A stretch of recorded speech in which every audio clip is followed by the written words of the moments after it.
Get ready. Start. Mr. Chairman, sir, I rise to support the motion of thanks to the President, brief and cogent. The address has unerringly pointed out the main economic difficulties and the ways and means through which the government and the people of this country are trying to overcome them. It has mentioned the achievements that have been made as well as the difficulties that still remain. The underlying note shows that there is complacency in the address, sir, living as we do in close proximity to the times. It is difficult for us in this generation to judge and assess all the achievements that have been made. It is but natural that we look at things that have not been done as yet, and not towards those things that have been accomplished. But I dare say that the future will recognize that a great deal has been done in the brief span of only a decade. Sir, the face of rural India is changing, changing far more rapidly than we realize. To my mind, the psychological change that is coming over the people of the country is the most important. The people under foreign domination had lost confidence in their own powers. We had begun to believe that we could not do things. Today, we have regained that confidence.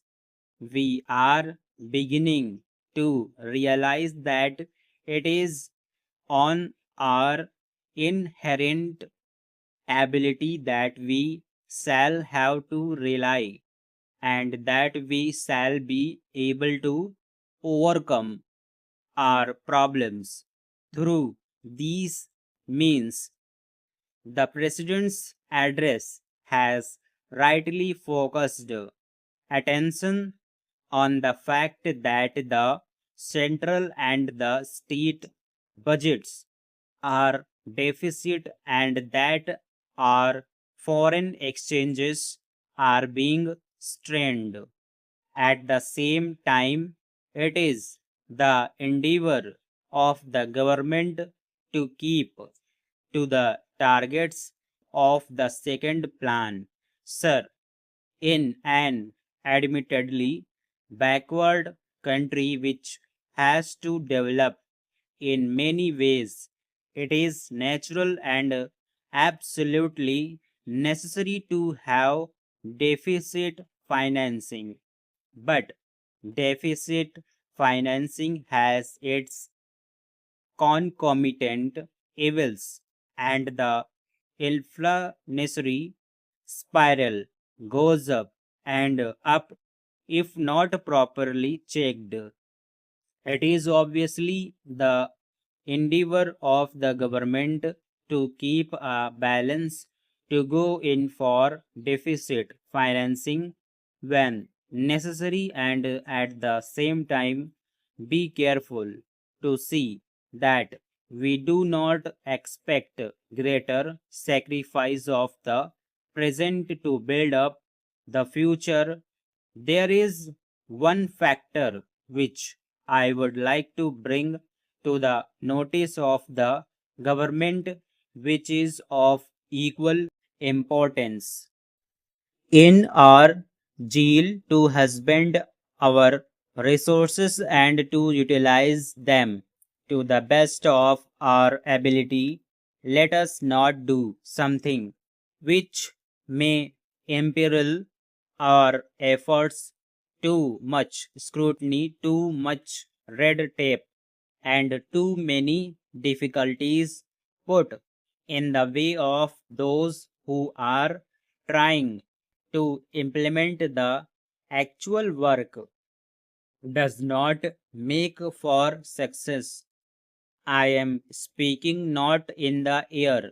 I speak in the light of experience, and I would like to say that it is essential for the success of the second plan to see that the authority that implements the plan, a scheme, or a project, whether it be a state government, whether it be a project implementing committee, whether it be a district official or a local authority or a community project authority down in the district must have sufficient resources both in money and in materials placed at its disposal in a coordinated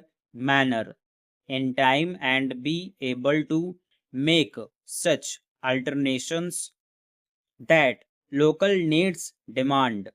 If this is not done, then as we have seen, many months of the financial year are spent in getting sanctions, and the unfortunate person on whom devolves ultimate responsibility to implement the work gets the money at the 11th hour.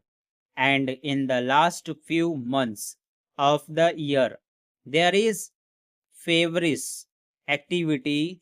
Naturally, this is not very conducive to efficiency, nor is it the best way of carrying out our work. It leads also to unspent balances, which are very injurious at a time when our money position is so very tight. Therefore, it is my earnest appeal to the Treasury benches to avoid this situation, for I know that if we are anxious, they cannot be less anxious than us in regard to the allocations made by the Planning Commission to the different states, which will be going through the administrative ministries at the center. They should be made in such a manner that the administrative and finance departments that of the center and of the states do not have to irritant checks at every stage. It is true that in a democratic procedure we have to have certain checks. These are essential, but such checks are should not become irritant. It often happens that the authorities which are to bring about enthusiasm to the people in an area have to wait and wait for months while the people lose their enthusiasm. Frustration sets in, and that imperils our plan. The president's address has said that in the first year of the plan, we have not been able to go ahead, and the reason given is the state's reorganization. Stop.